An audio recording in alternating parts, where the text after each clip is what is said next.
On se retrouve aujourd'hui dans ce nouvel épisode de podcast. Très content de vous retrouver pour un nouvel épisode de Nouveau CEO, le podcast de ceux qui veulent créer un business en ligne au service de leur vie. Aujourd'hui, épisode que vous allez particulièrement aimer puisqu'on va parler d'argent et je sais que vous adorez quand on parle d'argent. Aujourd'hui, j'aimerais vous faire un guide, le guide presque parfait sur l'investissement immobilier. Alors pourquoi un guide? Pourquoi presque parfait? Je vous ai posté il y a quelques semaines maintenant sur Instagram une story dans laquelle j'étais en train de faire des travaux. J'étais en train de ramasser des gravats, de la démolition de 3 appartements qu'on a achetés récemment. Je vous ai mis une petite box à questions et vous m'avez posé pas mal de questions sur l'immobilier et l'idée c'est que je traite un petit peu ces questions. Donc le rapport avec mes objectifs, comment on investit en tant qu'entrepreneur, etc. Et pourquoi un guide presque parfait? Parce que je tenais à faire un petit disclaimer. Je ne suis ni coach financier, ni coach immobilier. Ce que je vais vous transmettre dans cet épisode, ce n'est pas des certitudes, c'est juste mon expérience par rapport à ce que moi j'ai vécu en tant qu'investisseur. On a acheté en 1 an 4 appartements et j'aimerais vous partager un petit peu ce que j'ai pu apprendre, comment tout ça s'est passé, quelle est ma vision des choses, mais ne prenez pas ce que je dis pour argent comptant, d'accord? C'était important pour moi de le préciser. Alors, la première question, qui n'est pas réellement une question, même si évidemment elle est venue, mais qui est un point de base, en fait, une sorte de recontextualisation qui est assez importante, c'est quels sont mes objectifs avec l'immobilier. Et en fait, c'est quoi l'intérêt, à mon sens, d'avoir de l'immobilier quand on est entrepreneur? J'en parlais dans un épisode de podcast que je vous invite à aller écouter sur la liberté financière, le problème avec la liberté financière, qui est un épisode que j'ai sorti il y a quelques semaines de ça, dans lequel j'approfondis un petit peu plus cette théorie-là. Mais en gros, ce qu'il faut comprendre finalement, quand on est entrepreneur et surtout quand on a une marque personnelle, c'est que, de 1, je ne compte pas sur la retraite pour gagner ma vie. Je suis jeune, j'ai 27 ans. Vu l'état actuel des retraites et du système en France, je compte pas trop dessus. J'ai même pas envie de penser à la tête que ça va avoir dans 40 ans. Et le deuxième point, c'est que j'ai une marque personnelle qui est forte, ce qui fait qu'en fait, mon business et les revenus que je génère aujourd'hui sont fortement corrélés à ma présence et à qui je suis. Et en fait, mon idée à terme, et c'est un petit peu l'un des objectifs de l'immobilier, mon idée, c'est comment est-ce que je peux générer des revenus qui ne sont plus dépendants de qui je suis, de mes actions, des revenus passifs qui ne sont pas corrélés au temps que je vais y investir. Et en fait, la raison principale qui fait que je fais de l'immobilier aujourd'hui, c'est ça. Alors évidemment, on va revenir aussi sur l'aspect fiscal, des prêts bancaires, etc., l'aspect fiscal français, qui est une deuxième raison. Mais la raison principale, c'est ça, et c'est vraiment en fait dans une recherche d'avoir un patrimoine. C'est-à-dire, comment est-ce que je peux me construire un patrimoine sur le long terme, d'ici 10, 15, 20 ans, comment est-ce que je peux faire pour avoir des revenus complémentaires et surtout une retraite et être libre financièrement. La vraie liberté financière, celle qui ne nécessite pas qu'on se lève le matin pour aller travailler, mais une vraie rente comme une vraie retraite. Donc, ça, c'est la théorie finalement sur le papier de la liberté financière. Pourquoi est-ce que c'est important de comprendre quelle est la place de l'investissement immobilier dans votre business? Et surtout, j'aimerais reparler d'un élément important, c'est la recontextualisation des 10% nets. En fait, en immobilier, c'est un truc que moi j'ai vu en tant que consommateur depuis des années, on va tout le temps vous parler des 10% de rentabilité nette. On va vous dire, si tu veux investir en IMO, il faut impérativement que tu fasses du 10% net parce que pour faire du cash flow, sinon après ça sert à rien, etc. Ce qui en soi est vrai, mais il faut bien prendre en compte quelle est votre posture et votre situation actuelle. Souvent, ces formations, ces contenus, ces cours, peu importe, vont s'adresser à des personnes qui veulent devenir libres financièrement à côté de leur travail. Des salariés qui bossent, qui veulent investir dans le but de quitter leur travail pour devenir investisseurs à temps plein, générer du cash flow et puis vivre de leur investissement. Le truc, c'est que nous, en tant qu'entrepreneurs, on a un statut qui est totalement différent. Aujourd'hui, je ne compte pas en fait sur mes investissements pour gagner ma vie. J'ai une entreprise qui fait de l'argent, qui fait beaucoup de cash. Je n'ai pas besoin de ça pour gagner ma vie. Et le deuxième point, c'est que finalement, ce que vous devez regarder, à mon sens, en tout cas en tant qu'entrepreneur, quand vous voulez investir, c'est pas seulement la rentabilité, c'est-à-dire combien d'argent ça vous permet de générer à court, moyen, à long terme, mais c'est aussi le temps, l'énergie que ça va vous prendre.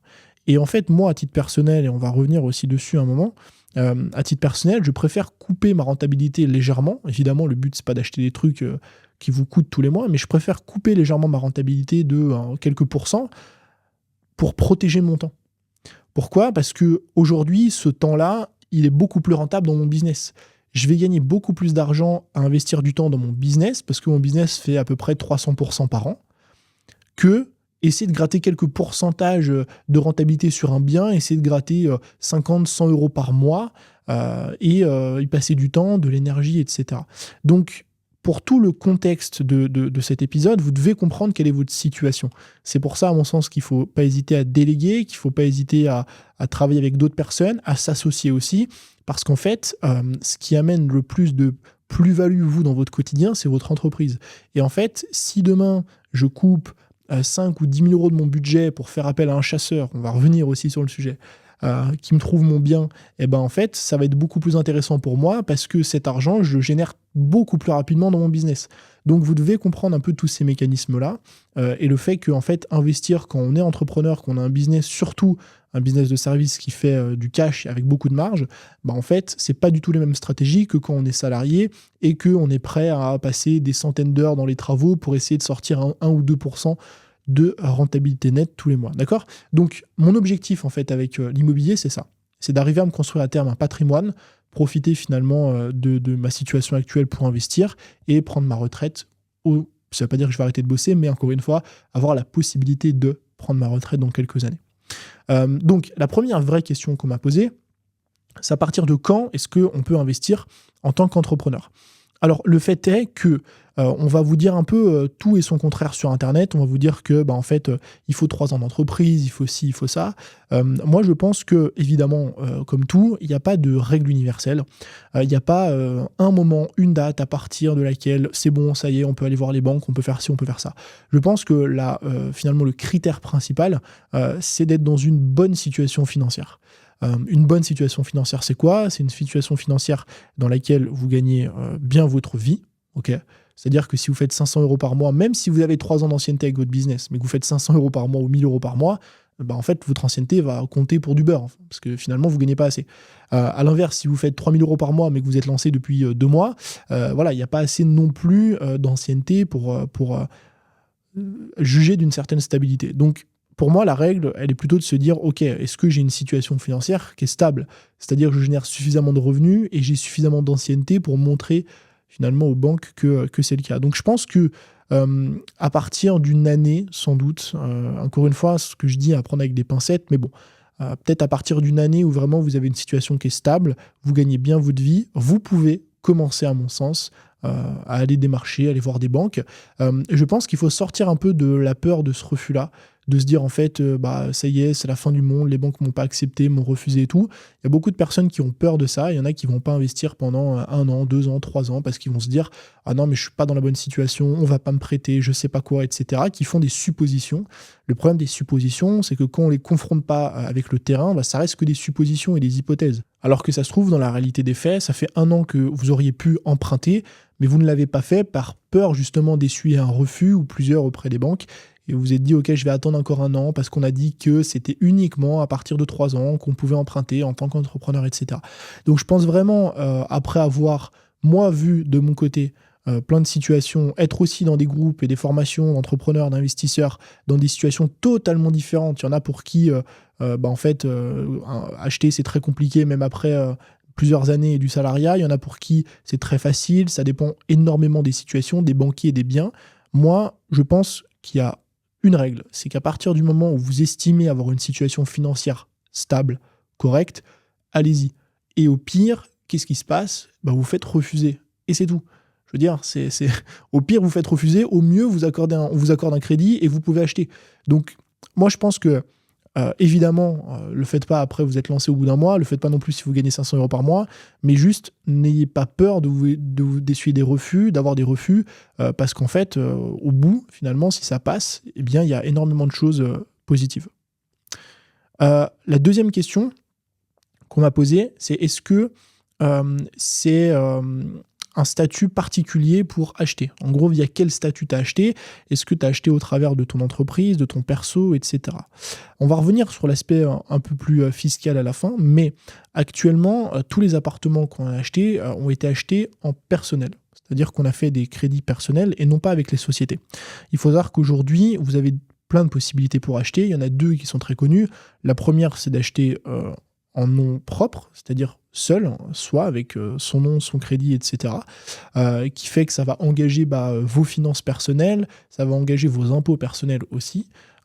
Et l'autre possibilité dont on parle très souvent, c'est d'acheter en SCI ou via une société.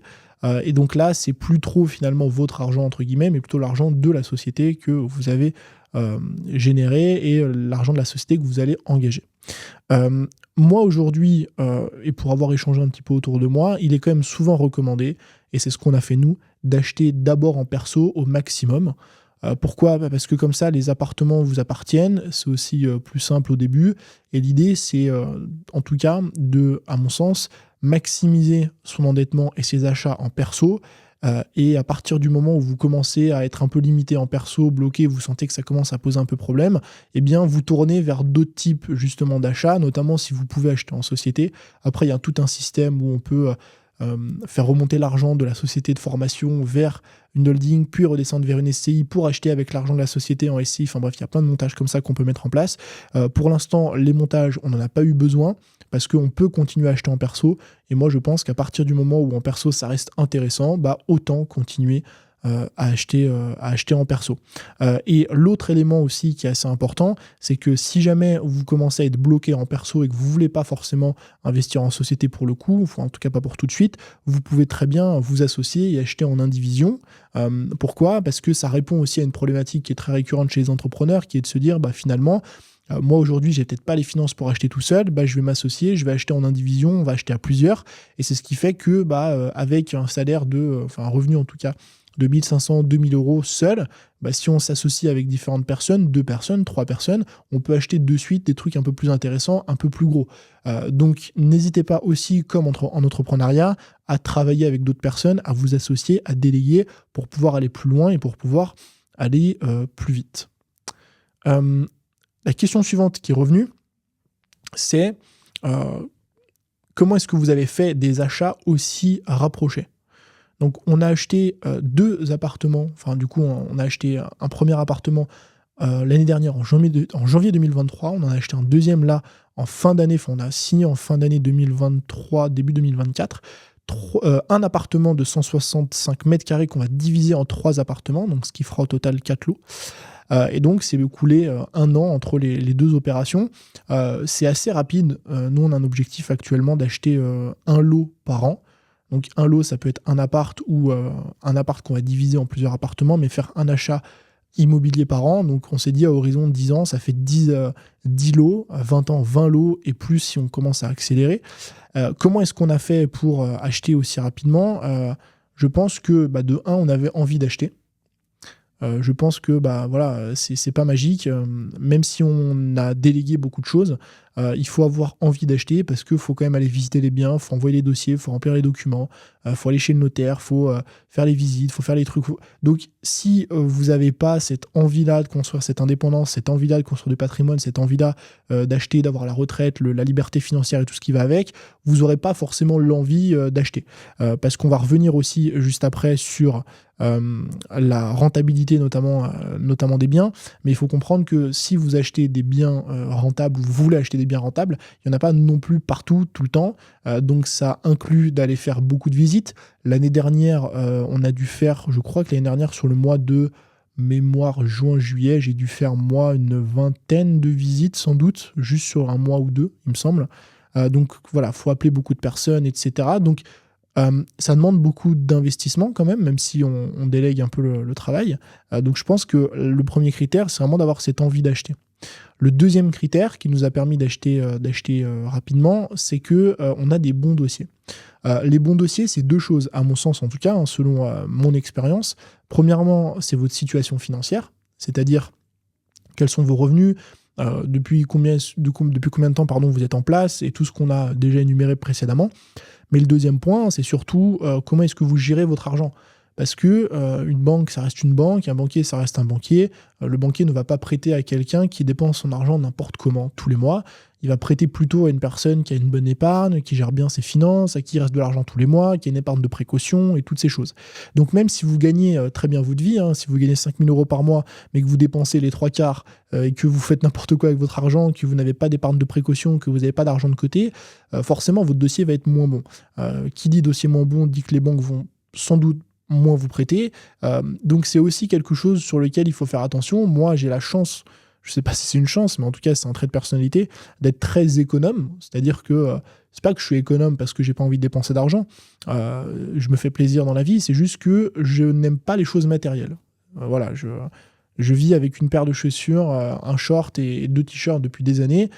J'ai quelques petits trucs, mais voilà, j'ai pas de voiture. Je mets pas de marque de vêtements, j'ai pas de montre de luxe, j'ai des plaisirs qui sont simples. C'est ce qui fait qu'en fait j'arrive à augmenter mes revenus sans augmenter mon niveau de vie, donc ça crée un écart finalement entre mes recettes et mes dépenses, et c'est ce qui fait que j'ai de plus en plus d'épargne. Et donc cette gestion financière là, forcément, c'est un point très positif pour les banques. Et le dernier point, c'est qu'on s'est associé, on a délégué. En fait, comme je le disais précédemment, moi j'ai une activité, on en a plusieurs d'ailleurs aujourd'hui, c'est extrêmement compliqué de gérer toutes ces activités. J'ai 24 heures dans une journée, je fais du sport, je m'occupe un peu de ma vie, de mes potes, de ma compagne, enfin bref. Donc j'ai une vie à côté de ça, et si je veux faire toutes ces choses, à un moment donné, c'est soit je suis en burn-out total parce que je bosse 70 heures par semaine, soit je lâche un peu du lest, j'apprends à déléguer, à bosser avec d'autres personnes. Et donc ça aussi, ça a été un accélérateur, parce que quand vous déléguez et que c'est pas vous qui allez faire les visites, ou que c'est pas vous qui allez faire les travaux, ou que ce n'est pas vous qui allez remplir les dossiers, contacter les différentes personnes, bah forcément, ça vous fait gagner du temps. Et plus vous allez déléguer, plus vous allez pouvoir aller rapidement sur les opérations. Et encore une fois, dans cette recherche, en fait, finalement, non pas de rentabilité extrême, en mode, moi, je veux du 10%, ou je veux des trucs qui font un maximum de cash, mais plutôt dans cette recherche de, moi, mon objectif, c'est d'acheter du patrimonial à long terme, bah, je préfère déléguer et perdre un peu de ma renta au début pour acheter beaucoup plus vite et acheter tous les ans. La question suivante qui m'est venue, c'est comment est-ce que aujourd'hui nous gérons les locataires. Alors c'est simple, en termes de gestion locative, pour l'instant on fait que de la courte durée. On fait de la courte durée, et la courte durée est mise en conciergerie, c'est-à-dire que ce n'est pas nous qui nous occupons du ménage, des entrées et des sorties, donc tout est 100% automatisé, enfin 100% géré en tout cas. La raison pour laquelle on fait de la courte durée, elle est double. La première, elle est qu'il y a beaucoup de lois très complexes aujourd'hui sur la location courte durée, les impayés, etc. C'est-à-dire que c'est très très compliqué en France, si par exemple vous avez des squatteurs et tout, de les faire sortir. Je sais qu'il y a eu apparemment récemment des aménagements au niveau des lois, mais en tout cas ça reste assez complexe. Et le deuxième élément, qui d'ailleurs est le premier en fait, c'est la première raison pour laquelle on ne fait pas de longue durée aujourd'hui, c'est au niveau du cadre légal des villes. C'est-à-dire que nous, on a un bien actuellement qui est à Montpellier, le deuxième est en travaux mais va être mis en location très prochainement. En fait, il y a des encadrements au niveau des loyers dans les grandes villes. C'est ça dans quasiment toutes les grandes villes de France. Et le problème avec l'encadrement des loyers, quand on veut le respecter, c'est qu'en fait, on ne gagne pas d'argent avec les biens, voire on en perd. Nous, sur notre bien actuellement, on a un crédit de 1 000 euros, je crois 950 euros. Et si on le loue en longue durée, on est capé par l'encadrement des loyers à 750 euros par mois. Donc en fait, tous les mois, vous avez un appartement qui vous coûte 200 euros, sans compter les charges, la taxe foncière, etc. Alors qu'en Airbnb, vous pouvez louer ça 3 fois plus cher. Donc actuellement, on n'a pas trop de problématiques d'un point de vue finalement des locataires. Donc voilà, je touche du bois là. Il n'y a pas de bois, mais je touche du bois, parce que je sais que c'est un problème pour certaines personnes. Je sais qu'il y en a beaucoup qui font de l'immobilier, qui sont dégoûtés à cause de ça. Nous, pour l'instant, voilà, on a l'option de la courte durée. Et aussi, c'est un bien qui est assez bien positionné. Je vais revenir après sur comment on trouve les appartes. Mais c'est un bien qui est assez bien positionné, de sorte à ce qu'on puisse aussi bien le louer en Airbnb qu'en longue durée. Question suivante. Quel apport est-ce que vous avez mis ? Alors, de mémoire, pour le premier bien, on a mis, je crois, juste les frais de notaire. Donc, c'est l'équivalent, il me semble, de 7 ou 8 000 euros de frais de notaire. sur le premier appartement. En pourcentage, on doit être à 5% d'apport de mémoire, à peu près, un peu moins. C'était l'année dernière, avec un taux de 2,8 de mémoire, il me semble. Ce qui est un apport assez ridicule, hein, qui est assez intéressant pour nous, parce qu'on a pu emprunter plus de 200 000 euros avec 5 000 euros d'apport, donc très intéressant. Et là, sur le nouveau lot, pareil, on doit être de mémoire à 7%, il me semble, d'apport. Donc des apports qui sont assez intéressants. Pareil, comme je vous le disais précédemment, souvent on va vous dire sur Internet justement, oui, les apports c'est 10%, maintenant c'est 20%, puis après c'est 10%, et puis machin. Voilà, moi, d'expérience, en tout cas de ma courte expérience, Internet c'est Internet. Et je pense que l'immobilier, comme beaucoup de choses dans la vie, c'est surtout du cas par cas. Donc ça va dépendre de votre conseiller, ça va dépendre de votre dossier, de plein d'éléments. Et nous, en l'occurrence, on a eu quand même des apports qui étaient extrêmement faibles. Le premier, d'ailleurs, on aurait pu éviter l'apport, c'est-à-dire qu'on aurait pu récupérer l'argent et juste faire une avance, c'est-à-dire mettre 0 € et être financé à 110%, mais on a préféré laisser l'apport. Donc c'est des choses qui sont très intéressantes, encore une fois, parce que ça vous permet quand même de lever pas mal d'argent avec très peu d'argent de base. Question suivante. Comment est-ce que nous avons trouvé les appartements ? Alors, les deux appartements, enfin le premier appartement qu'on a trouvé, c'est un appartement qu'on a trouvé sur Le Bon Coin et c'est une très très bonne affaire qu'on a fait. Et en fait, c'était un peu un concours de circonstances parce que la personne qui a mis l'appartement en vente, c'est une personne qui était dans notre résidence à l'époque où on y habitait et qui n'habitait pas la région. Et du coup, on a pu s'arranger pour faire les visites avant les visites officielles. Et comme ça, on a pu un peu court-circuiter tout le monde au niveau de l'achat. Mais on l'a trouvé directement sur Le Bon Coin. Mais c'était extrêmement rare. Franchement, c'est une affaire, je pense, qui arrive une fois tous les 6 mois, une fois par an. Parce que le prix était bien en dessous du prix du marché. La personne qui l'a mis en vente n'était pas de la région, elle voulait juste s'en débarrasser, elle a mis un prix qui était assez attractif, et du coup il y a eu beaucoup de demandes, mais comme nous on a pu court-circuiter un peu tout le monde vu qu'on habitait dans la résidence, et bon, on a pu l'avoir à un prix qui était assez intéressant. Et le deuxième appartement, donc le lot de 3 appartes qu'on a là, c'est un lot qu'on a eu via une agence immobilière, donc je pense d'où l'intérêt de faire grossir son réseau, mais ça c'est pas moi qui m'en occupe. Cet appartement, en fait, on l'a eu via une agence immobilière et ça a été un retour de 2 prêts. En fait, l'année dernière, ça a été assez compliqué d'acheter. Donc, c'est un appartement qui a été mis à la vente, il me semble, en 2023. Il y a eu un premier achat qui a été conclu, une première offre. Cette offre n'a pas abouti parce que la personne ne s'est pas fait financer. Elle a eu ensuite une deuxième offre, un deuxième achat qui a été fait, mais rebelote, il n'a pas été financé. Et en fait, on s'est positionné directement. On a dit à l'agent IMO, si jamais il revient sur le marché, vous nous appelez et nous on le prend. Et le fait est qu'il est revenu sur le marché, il était très intéressant et du coup on l'a pris. Donc c'est un peu tous ces éléments-là. Vous pouvez aussi évidemment aller visiter des biens, passer des appels, aller sur Le Bon Coin, aller voir à mon avis les agences aussi. Et si jamais, vous pouvez aussi déléguer la recherche de biens, d'appartements. Il y a des chasseurs qui font ça. Je sais que les pros immobiliers vont dire que voilà, ça sert à rien parce qu'on peut trouver les biens nous-mêmes, etc. Qu'en fait, on va juste dépenser 2 000 ou 3 000 euros pour qu'un chasseur nous trouve un appartement. Mais je pense que ces conseils-là sont un peu différents quand on est entrepreneur, quand on a une entreprise qui génère de l'argent. Parce qu'encore une fois, notre focus est à un autre endroit. Et moi, je préfère payer, je sais pas, 3 ou 4 000 euros quelqu'un pour qu'il me trouve un appartement qui est rentable. Mais ne pas passer 3 mois, moi, à aller faire 40 000 visites et passer ces 3 mois-là focus sur mon business qui va me permettre de générer beaucoup plus de revenus que ce que je vais dépenser pour que cette personne trouve l'appartement. Donc, il faut vraiment comprendre ce schéma qui est un petit peu différent. La question suivante, avant de parler de fiscalité, la question suivante, c'est quoi ma stratégie, la stratégie que je recommande, est-ce que je recherche de la renta ?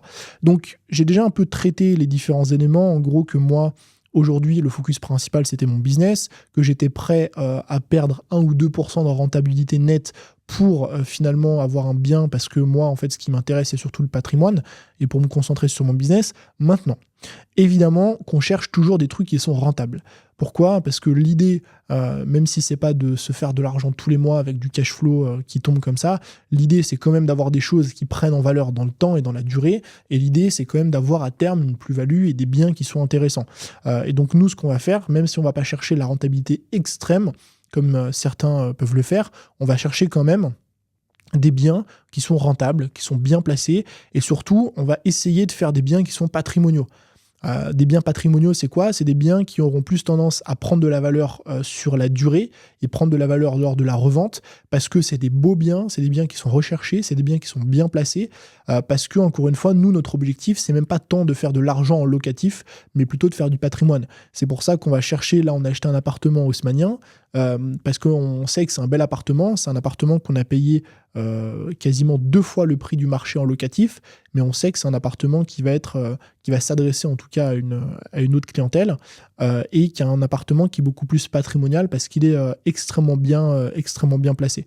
Donc il y a ce curseur à poser en mode je cherche pas forcément, même si évidemment plus c'est rentable mieux c'est, mais j'ai pas de limite, c'est-à-dire que moi faire 8% net, 6% net, 5% net, 4% net, ça me va très bien. Le seul objectif que j'ai quand même, c'est de me dire minimum, tout frais compris, j'arrive à l'équilibre. Tous les mois. C'est-à-dire que si tous les mois j'arrive à l'équilibre, je fais 0 € net dans ma poche, mais ça me prend pas de temps, pas d'énergie, etc. Pour moi, j'ai gagné. Parce que, encore une fois, j'ai peut-être pas gagné d'argent ce mois-ci, mais il y a une personne qui a remboursé mon crédit de 1000, 1500, 1200 € tous les mois, donc vous gagnez de l'argent. Et surtout, mon objectif, c'est de construire du patrimoine à terme. Donc je vais préférer être dans cette situation-là où je ne gagne pas d'argent tous les mois, mais mon patrimoine se développe et ça m'a pris 0 minute, plutôt que je gagne 500 €, 600 € de cash flow par mois. Par contre, ça m'a pris 10 heures ce mois-ci parce que j'ai dû gérer les trucs, les machins, etc. J'ai vraiment cette vision-là et je pense que c'est une vision qui est assez importante à avoir. Et la dernière question, qui n'est pas vraiment une question, qui est plutôt une catégorie pour le coup, c'est concernant la fiscalité. Je vous disais au début qu'il y a un élément principal qui fait qu'aujourd'hui j'ai envie d'investir en immobilier, c'est le côté liberté financière et patrimoine.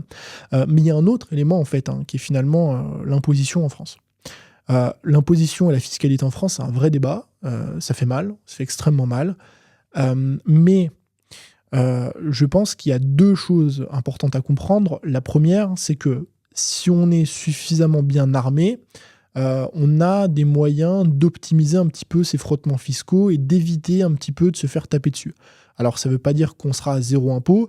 Évidemment, on va se faire taper dessus. Sur les salaires, il y aura les charges sociales, etc. Donc ça va faire mal. Par contre, je pense qu'il y a des moyens d'optimiser ça pour que ce ne soit pas non plus de l'ordre de 70%. Et le deuxième point, qui est un point qui est non négligeable, c'est que en fait, la fiscalité en France fait très mal, mais par contre, le crédit bancaire est quelque chose d'incroyable. Je le disais précédemment, sur un des appartements, on a fait un crédit de plus de 200 000 € et on a mis 5 000 € d'apport. C'est-à-dire qu'aujourd'hui, avec 5 000 €, on a pu emprunter 200 000 et avec de la gestion et du temps, il faut partir du principe qu'avec de la gestion et du temps, cet appartement, sur 20 ans, dans 20 ans, dans 25 ans, une fois que le crédit sera remboursé, cet appartement va valoir 350 000 €. Je sais pas, quelque chose comme ça. Et donc, en fait, dans l'équation, vous êtes allé voir une banque. Vous leur avez dit, voilà, moi j'ai un projet, c'est de faire ça, machin et tout, voilà mon dossier. Ok, on vous prête 200 000 €. Pour ça, il faut nous payer 5 000, enfin 7 000, je crois, de mémoire. Petit apport de base. Ensuite, toi, tu mets en place le truc, donc tu fais un bel appart, un machin, etc. Tu le mets en gestion, peu importe. Et dans 25 ans, il n'y a plus de crédit, tu le revends, peu importe l'opération, mais cet appart, il vaut 350 000. Et je trouve que on arrive à générer 350 000 avec de base 5 000 € d'apport. Évidemment, il faut prendre en compte que ça prend du temps, de l'énergie, etc. C'est pas juste on claque des doigts et c'est comme ça. Mais financièrement, ça reste un retour financier qui est très intéressant. Donc, ce que je trouve en fait en France, encore une fois, très intéressant, malgré le fait que fiscalement parlant, c'est pas évident, je trouve que le crédit immobilier, c'est quand même magique. Parce que vous allez voir des banques, elles vous prêtent de l'argent que vous n'avez pas, avec un dixième de ce que vaut vraiment cet argent parce que vous allez mettre un petit apport. Avec cet argent, vous allez acheter un appartement dans lequel vous allez mettre une personne qui va rembourser le crédit que vous avez fait à la banque à votre place. Donc je trouve quand même que ce schéma financier est très intéressant. Et donc, une des raisons qui me pousse en fait à rester fiscalement ici, au-delà voilà, le fait qu'il y ait ma famille, plein de choses évidemment, mais une des raisons qui contribue entre guillemets à contrebalancer la fiscalité, c'est l'immobilier, c'est le crédit. c'est sûr que s'il n'y avait pas le crédit, on se poserait un peu plus de questions. Maintenant, je trouve en tout cas que c'est un truc qui est très intéressant. Et en fait, pour moi, tous les entrepreneurs qui restent en France fiscalement, peu importe la raison, que ce soit pour la patrie, que ce soit pour la famille, que ce soit parce qu'ils adorent habiter ici, ils adorent cette région, peu importe, ils devraient faire de l'immobilier parce qu'au moins, il y aurait une justification aux impôts qu'ils payent. Au moins, ils payent des impôts, mais derrière, ils profitent du crédit avec de l'effet levier. Et ça permet quand même de lancer des projets qui peuvent être intéressants. Donc, peut-être qu'un jour on fera un épisode de podcast complet sur la fiscalité, je ne sais pas. Mais en tout cas, on a terminé cet épisode aujourd'hui sur ce guide presque parfait de l'immobilier. J'espère en tout cas que cet épisode vous a plu. N'hésitez pas à aller écouter l'épisode sur la liberté financière qui parle un peu plus de cet aspect d'idéologie derrière tout ça. Je vous remercie comme d'habitude d'avoir écouté cet épisode jusqu'à la fin. Vous pouvez soutenir le podcast en le notant sur Apple Podcast ou Spotify 5 étoiles, ça me ferait énormément plaisir.